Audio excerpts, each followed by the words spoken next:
이 고대의 신화에는 홍수 이야기가 굉장히 많습니다. 고대의 각 민족들의 신화마다 홍수 이야기가 많다라고 하는 것은 실제로 옛날에 고대에 대홍수 사건이 있었다라고 하는 것이 확실해지는 겁니다. 그러니까 다 그런 사건이 분명히 있었기 때문에 민족마다 그거를 해석하는 신화들을 기록을 했던 거죠. 분명히 이게 어떻게 뭐 이렇게 증명을 할 수는 없지만 이렇게 많은 신화들이 홍수 이야기를 갖고 있는 거 보면 분명히 그런 대홍수 사건이 있었다라고 하는 걸 우리가 이렇게 짐작을 할 수가 있습니다. 메소포타미아 지역의 홍수 이야기가 굉장히 많은데 오늘 딱 두 개만 함께 여러분과 나누려고 하는데 기원전 1700년에 기록된 이 아트라하시스 신화가 있습니다. 이 아트라하시스라고 하는 사람이 홍수 때 유일하게 또 살아남은 사람입니다. 노아처럼 아주 비슷하죠. 근데 이게 고대 바빌로니아어로 이제 기록이 된 신화인데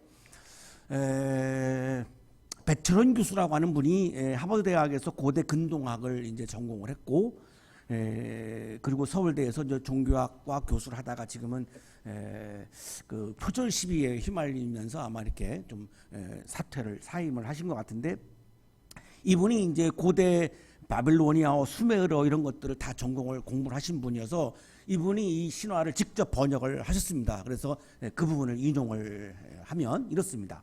1200년이 지났다. 나라는 넓어졌고 사람들은 많아졌다. 나라는 울부짖는 황소처럼 시끄러웠다. 이들의 소음으로 신들이 쉴 수가 없었다.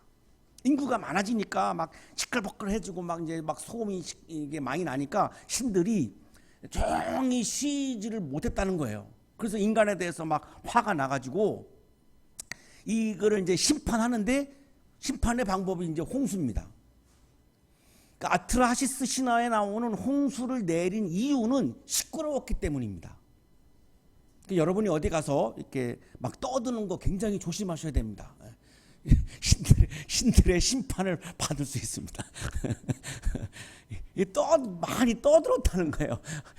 참 이 이유가 참 재밌습니다. 시끄럽다라고 그래서 홍수로 그냥 모든 인간을 다 쓸어버리는 거죠. 그런데 이제 그 신들의 회의에 참여했던 에아 신이 이 아트라하시스에게 방주를 만들어서 살리는 겁니다. 이게 아주 흡사하죠. 예.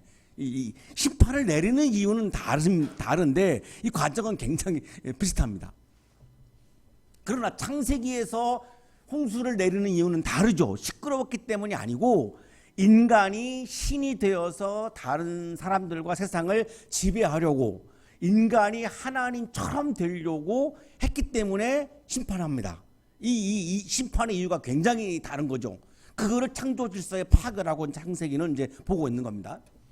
또 하나는 이제 지난번에 한번 소개해드렸던 건데요. 기원전 2700년에 기록된 수메르의 신화죠. 길가메시 신화인데 창세기보다 훨씬 먼저 기록된 신화인데 여기에도 이제 홍수 장면이 나옵니다.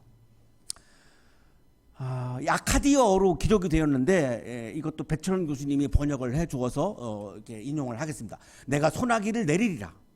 배 안으로 들어가 문을 닫아라. 그 폭풍은 무시무시했다. 내가 승선하여 문을 닫았다.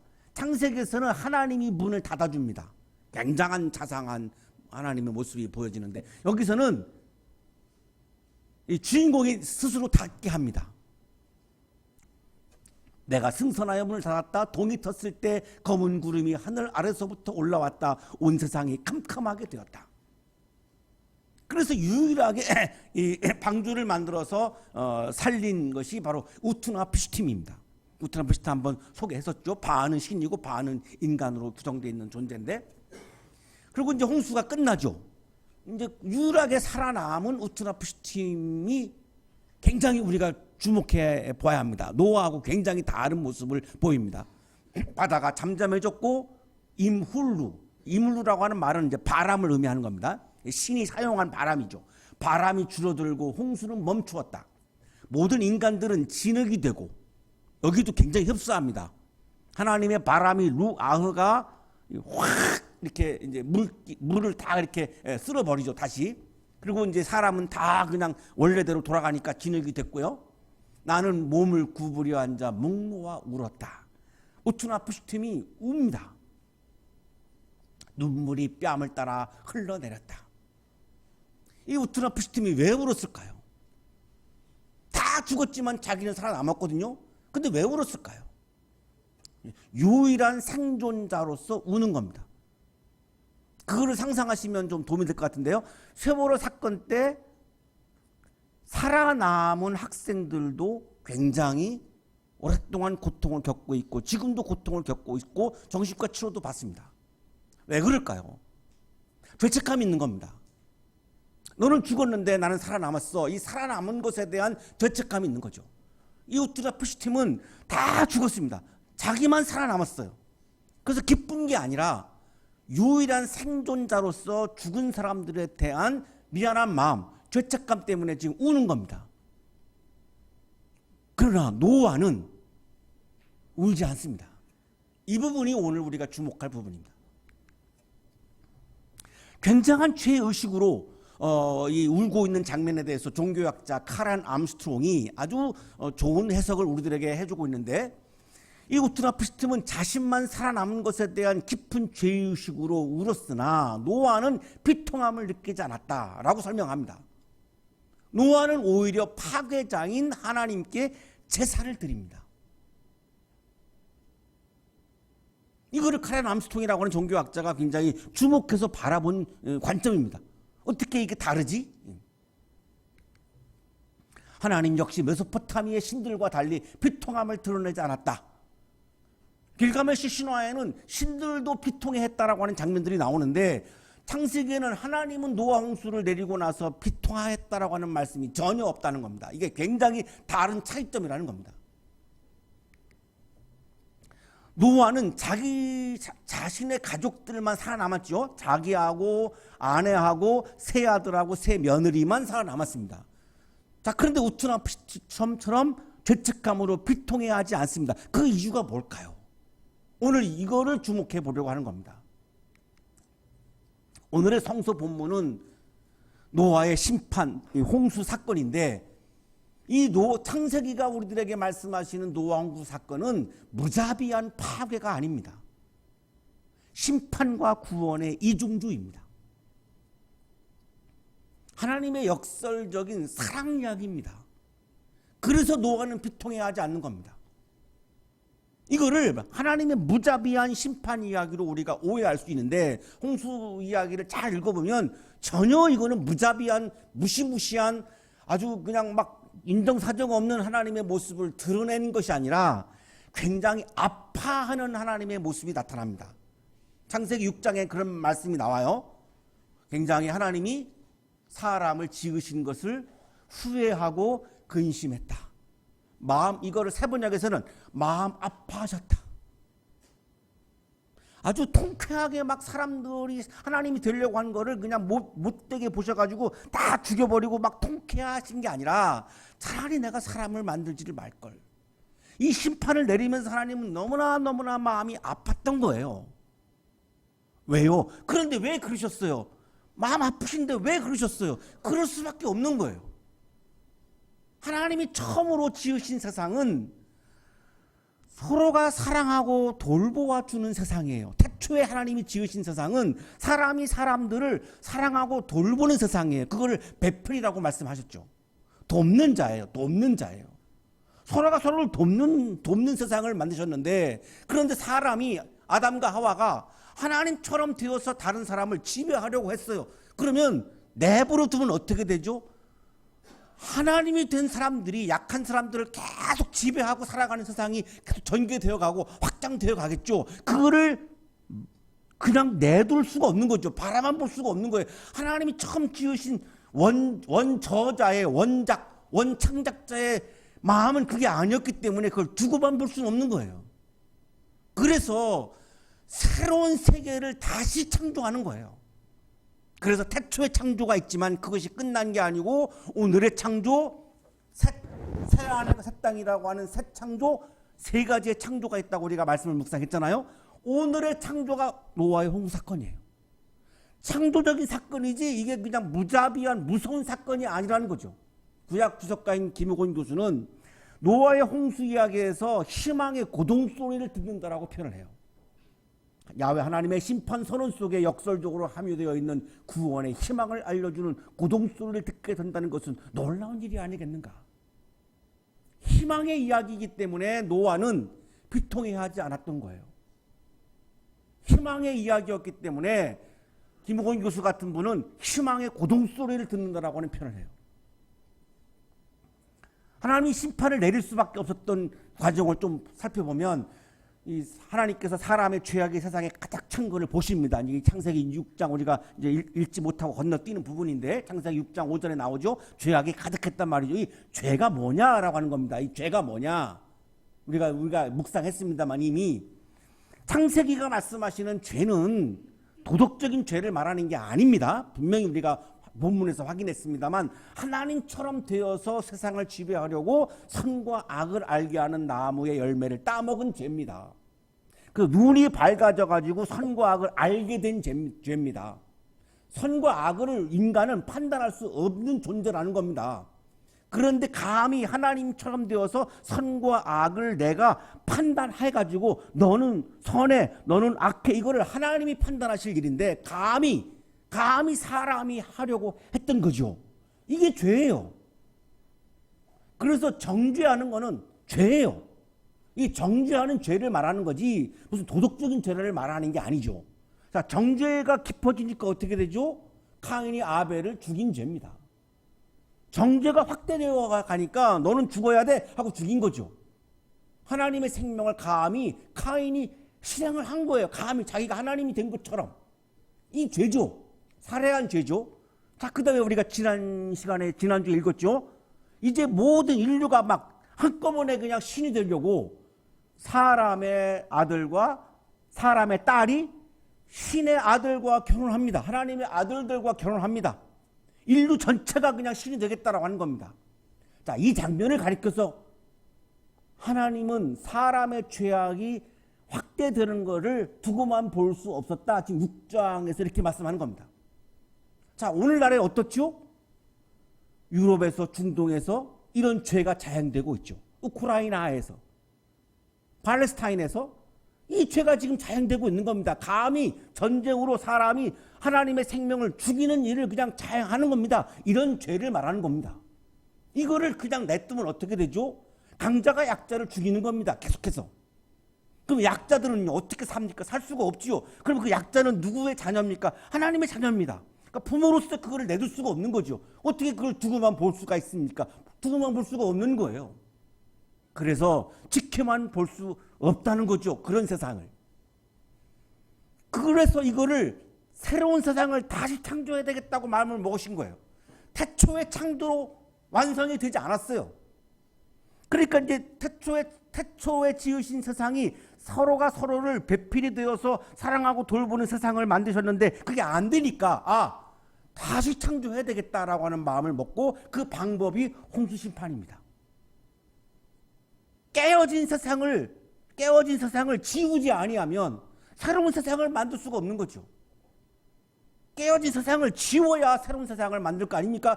깨어진 세상을 지우기 위한 방법으로 하나님이 선택하신 방법이 노아 홍수 사건입니다.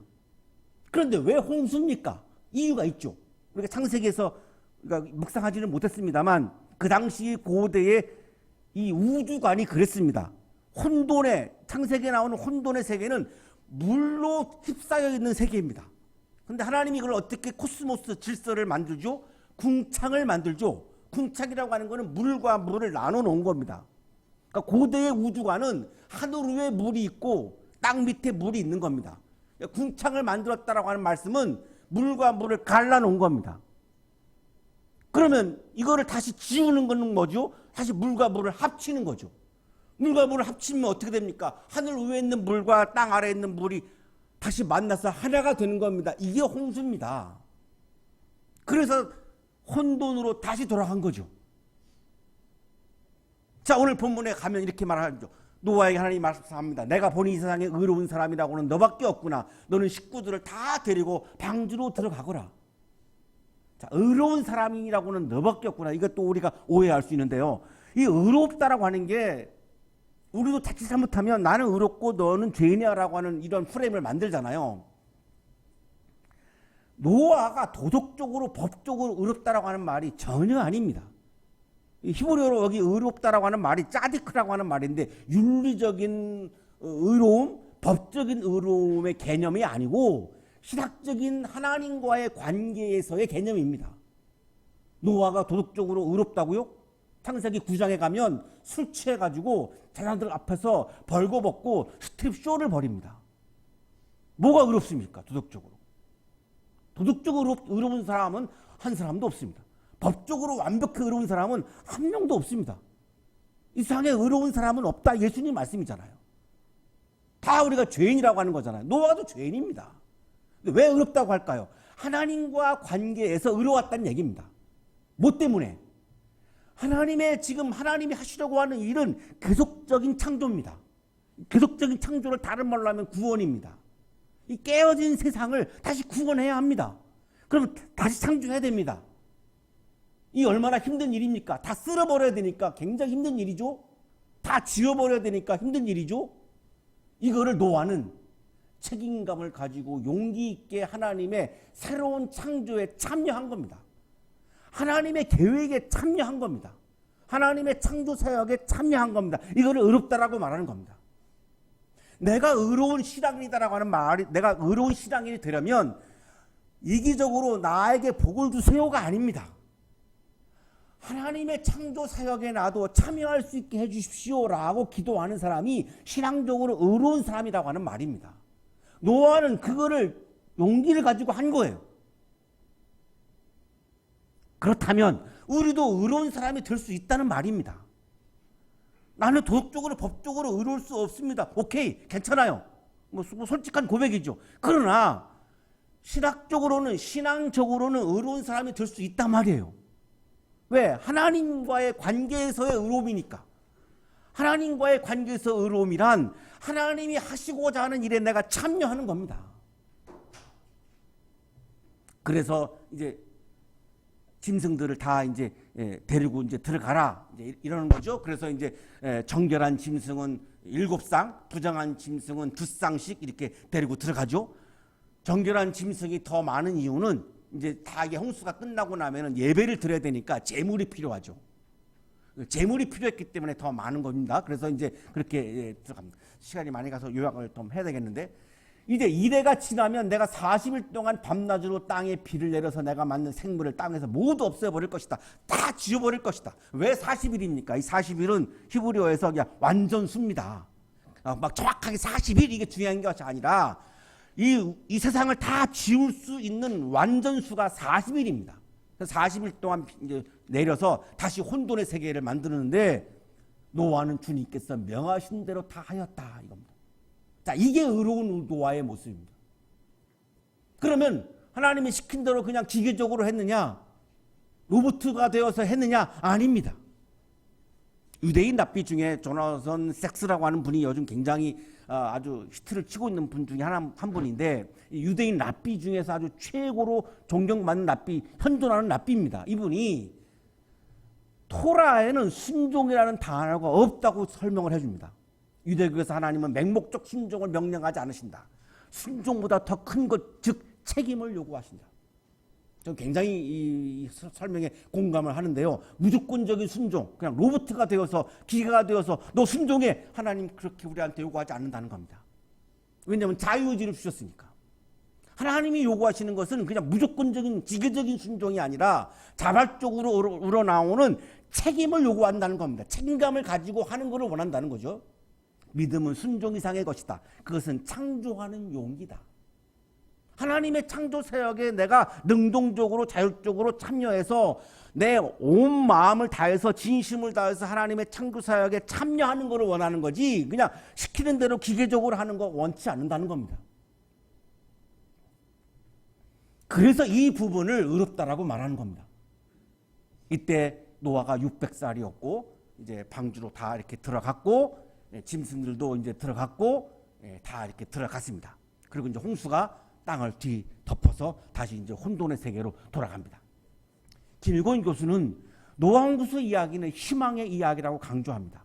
야훼 하나님의 심판 속에는 진실로 악을 뿌리째 뽑아 정결시키는 정렬성이 포함된다는 증언은 우리로 하여금 우리의 역사를 희망적으로 전망할 수 있게 한다. 강자가 약자를 억압하고 짓누르고 지배하는 세상이 계속될 것인가? 어림도 없다는 겁니다. 그래서 세상을 지배하려고 했던 개인이나 나라들은 이 세상에서 다 사라졌습니다. 바벨론, 페르시아, 로마 다 사라졌습니다. 세계를 지배하려고 세계 전쟁을 일으켰던 독일, 일본 다 실패했습니다. 왜 그럴까요? 하나님은 그거를 두고만 보시지 않습니다. 오늘날에도 다시금 심판을 통해서, 홍수는 아니지만 또 다른 심판을 통해서 그거를 막습니다. 그리고 오늘의 창조를 하십니다. 새로운 세계를 만드시는, 서로가 배필이 되어서 서로 사랑하고 돌보는 하나님의 나라를 다시금 창조하기 위해서, 새하늘과 새 땅을 창조하시기 위해서 하나님은 지금 이 시간에도 역사에 개입하십니다. 그래서 그거는 불가능합니다. 어떤 나라도 어떤 개인도 그 욕심은 실패하고 맙니다.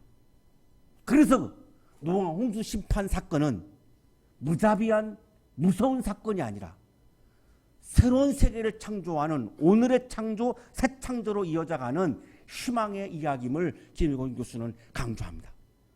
그래서 노아는 살아남았을 때 비통해하지 않았다는 겁니다. 그래서 노아 홍수 사건은 우리에게도 희망의 이야기입니다.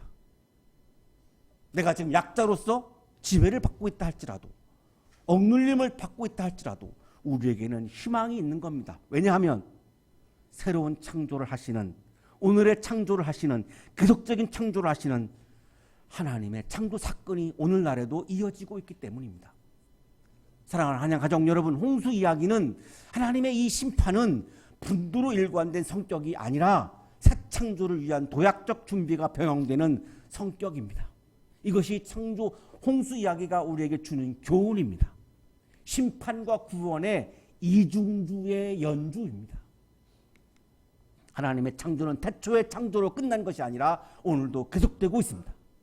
오늘의 계속되는 창조는 또한 새하늘과 새 땅이라고 하는 새 창조를 향해서 오늘도 나아가고 있습니다. 창조 신앙을 갖는다는 말은 이거를 믿는 거를 창조 신앙을 가졌다라고 말하는 겁니다.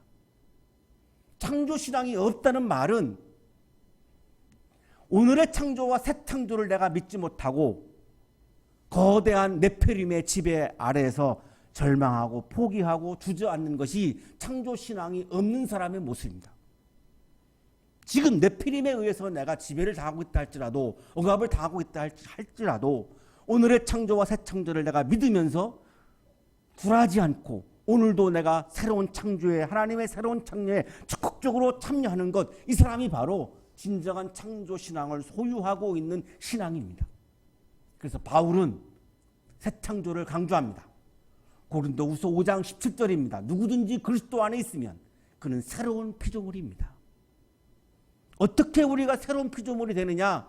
창조 신앙을 소유하고 있는 피조물이 되느냐? 그리스도 안에 있으라는 겁니다. 옛것은 지나갔습니다. 네페림이 성행하는, 네페림이 지배하는 세상은 지나갔습니다. 사람이 신이 되려고 하는 그런 세상은 지나갔습니다. 노아 홍수 심판으로 다 지워졌습니다. 보십시오. 새 것이 되었습니다. 오늘날에는 홍수 사건을 통해서 새로운 존재가 출현하고 있는 것이고, 새로운 세상이 오늘 이 시간에도 계속적으로 창조되어지고 있다는 것입니다. 나를, 생명을 사랑하고 돌보는 새로운 존재로 다시 창조하시는 바로 예수 그리스도의 창조, 다시 말하면 구원 사건을 경험하시는 우리 채플의 자리가 되시기를 간절히 축원합니다.